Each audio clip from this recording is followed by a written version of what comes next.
Assalamualaikum warahmatullahi wabarakatuh. Selamat pagi anak-anak semuanya. Nah, pada pembelajaran kali ini kita akan belajar mengenai bersyukur kepada Allah Subhanahu wa Ta'ala. Tapi sebelum kita masuk ke materi, alangkah lebih baiknya kita berdoa terlebih dahulu untuk membuktikan bahwasanya kita bersyukur kepada Allah Subhanahu wa Ta'ala.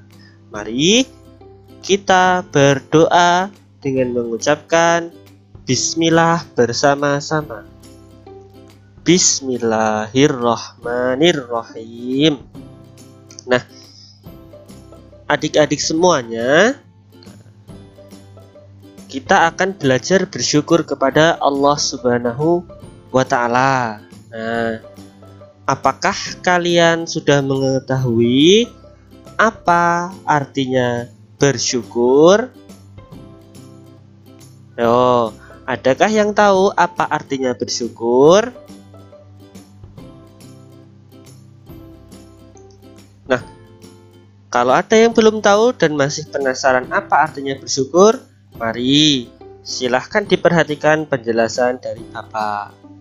Nah, jadi adik-adik semuanya, bersyukur adalah ungkapan rasa terima kasih kepada Allah Subhanahu wa Ta'ala.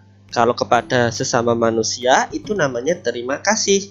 Tapi kalau kepada Allah Subhanahu wa Ta'ala namanya bersyukur. Ucapan syukur itu adalah Alhamdulillahirabbil alamin. Artinya apa? Segala puji bagi Allah, Tuhan seluruh alam. Nah, tahukah kalian kapankah kita bersyukur?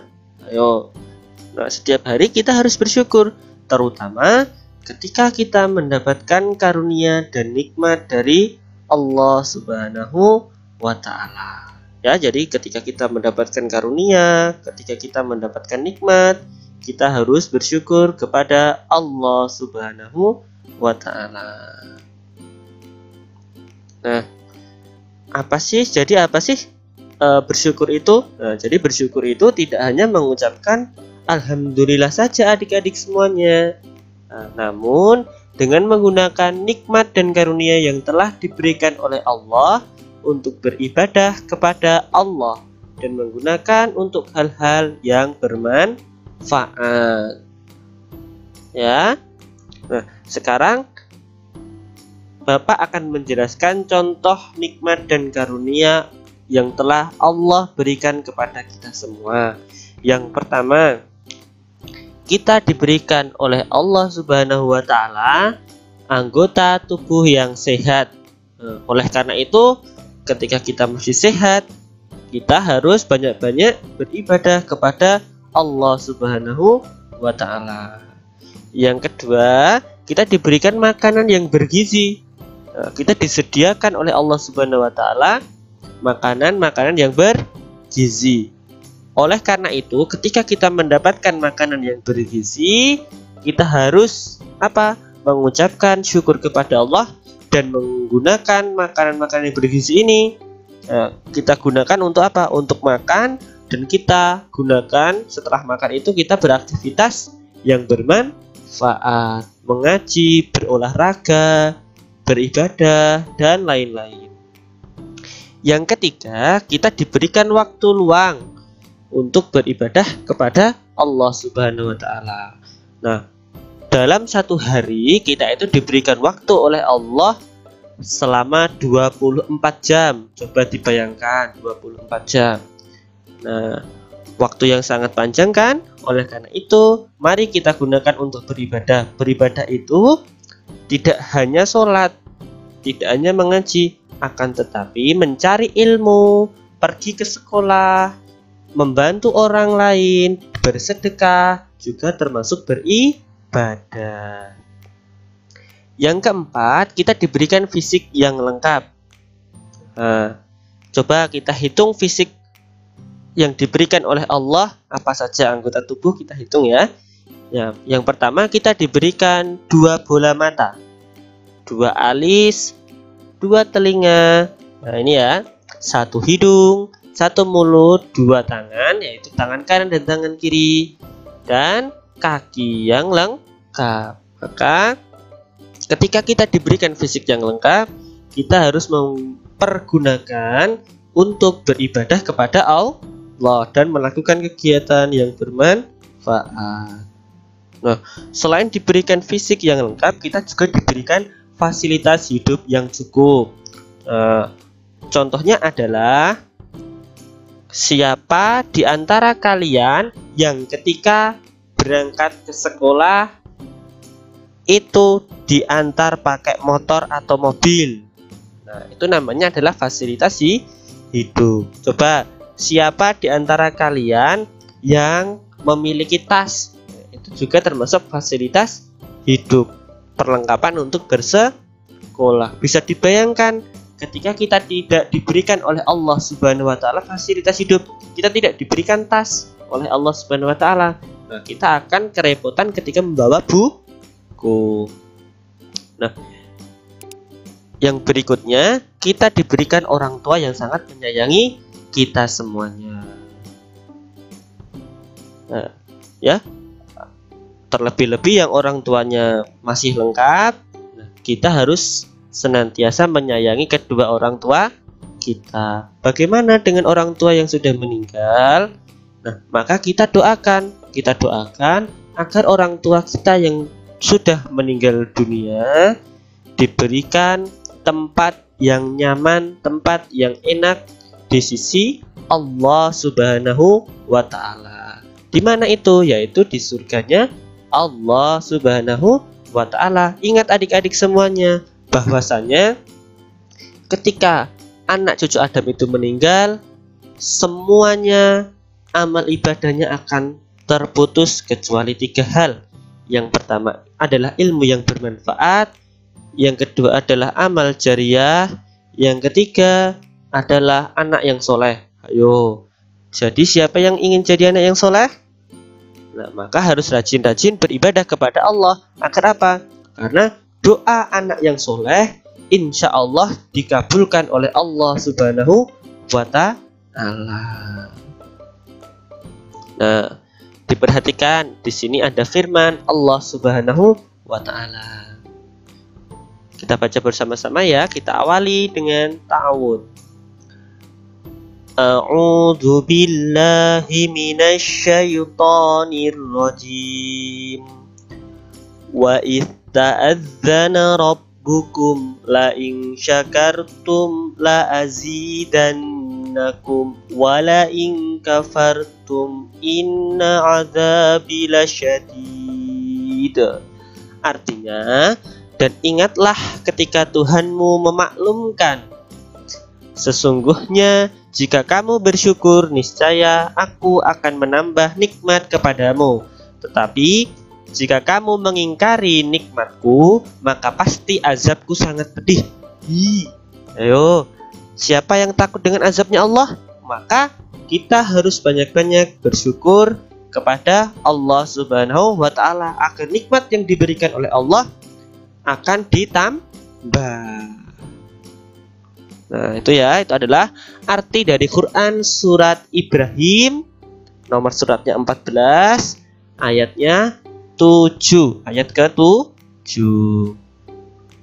Nah, kenapa sih kita harus bersyukur?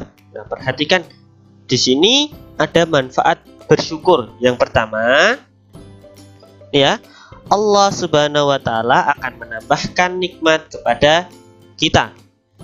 Misalkan kita diberi uang saku 2.000. Dengan kita bersyukur, alhamdulillah. Nah, mungkin ketika kita berangkat ke sekolah, di jalan kita bertemu dengan kakek atau nenek kita. Oleh kakek dan nenek kita akhirnya diberikan uang saku yang lebih. Mungkin saja. Nah, bersyukur itu harus dengan perasaan yang gembira, harus dengan perasaan yang senang, tidak boleh bersengut. Yang kedua, kita jauh dari sifat ingkar terhadap nikmat Allah. Ingat adik-adik semuanya, tadi di Quran surat Ibrahim ayat ke-7 itu dijelaskan bahwasanya orang yang tidak mau bersyukur atau kufur nikmat, maka akan diberikan oleh Allah itu apa? Azab. Betul. Yang ketiga, Allah akan selalu mengingat kita. Ingat ya, ketika kita ingat Allah, maka Allah akan ingat kita. Baik kita dalam keadaan senang maupun dalam keadaan susah, kita harus mengingat Allah Subhanahu wa Ta'ala, sehingga Allah akan mengingat kita juga. Seperti itu. Yang keempat, kita terhindar dari azab Allah Subhanahu wa Ta'ala. Yang kelima, kita selalu berbaik sangka kepada Allah Subhanahu wa Ta'ala dan sesama manusia. Iya, kita selalu berbaik sangka kepada Allah. Jadi berapapun rezeki yang kita dapatkan, berapapun nikmat dan karunia yang Allah berikan kepada kita, kita harus mensyukurinya. Karena apa? Apa-apa yang diberikan oleh Allah Subhanahu wa Ta'ala itu adalah yang terbaik untuk kita semua. Yang keenam, kita akan terhindar dari sikap sombong. Jadi ketika kita itu bersyukur, maka kita akan terhindar dari sikap sombong. Sikap sombong itu contohnya apa? Contohnya pamer. Punya handphone baru, pamer. HP ku anyar, handphone ku baru. Nah, itu namanya sikap sombong. Yang ketujuh, hati kita menjadi lapang, tenang, dan bahagia. Karena apa? Kita pasti akan yakin bahwasannya setiap yang apa kita miliki, apapun yang kita miliki, semuanya berasal dari Allah Subhanahu wa Ta'ala. Nah, itu adalah manfaat bersyukur. Jadi adik-adik semuanya jangan lupa untuk bersyukur ya. Nah, ini ada percakapan antara Adit dan Ari. Adit mengatakan, "Hei, lihat, sepatuku baru. Aku minta dibelikan sama bapakku." Nah, itu kata Ari. Lalu Adit terbengong. Akhirnya Adit berpikir, aku harus minta sepatu baru sama bapakku. Nah, kata Adit. Akhirnya maghrib pun tiba. Terdengar suara adzan. Nah, pada malam harinya selepas maghrib, Ari belajar. "Pak," akhirnya Ari mengatakan, "Pak, tolong aku belikan sepatu baru ya. Temanku sudah beli." Kata bapaknya, "Anakku, sepatu kamu masih bagus. Bapak belikan dulu sepatu buat adikmu yang mau masuk SD." Nah, dari sikapnya bisa diperhatikan bahwasannya ketika kita masih memiliki sepatu yang masih bisa digunakan, tas yang masih bisa digunakan, kita harus mempergunakannya sebaik-baiknya. Kita harus merawatnya agar apa? Agar tidak mudah rusak. Sehingga ketika kita menjaga sepatu baru kita, menjaga tas kita, menjaga seragam sekolah kita, itu termasuk cara bersyukur kepada nikmat yang telah diberikan oleh Allah Subhanahu wa Ta'ala. Akhirnya si anak tadi menyadari, "Baik Pak, kalau begitu tidak usah beli lagi." Alhamdulillah, baik. Nah, ketika kita pandai bersyukur, maka orang tua pun pasti akan senang melihat perilaku kita. Seperti itu ya adik-adik semuanya. Nah, dengan kita diberikan kenikmatan dan karunia yang lengkap dari Allah Subhanahu wa Ta'ala, ingat, jangan lupa ngaji dan juga beribadah. Boleh di mana saja. Boleh di rumah juga untuk mengaji. Sekian, wassalamualaikum warahmatullahi wabarakatuh.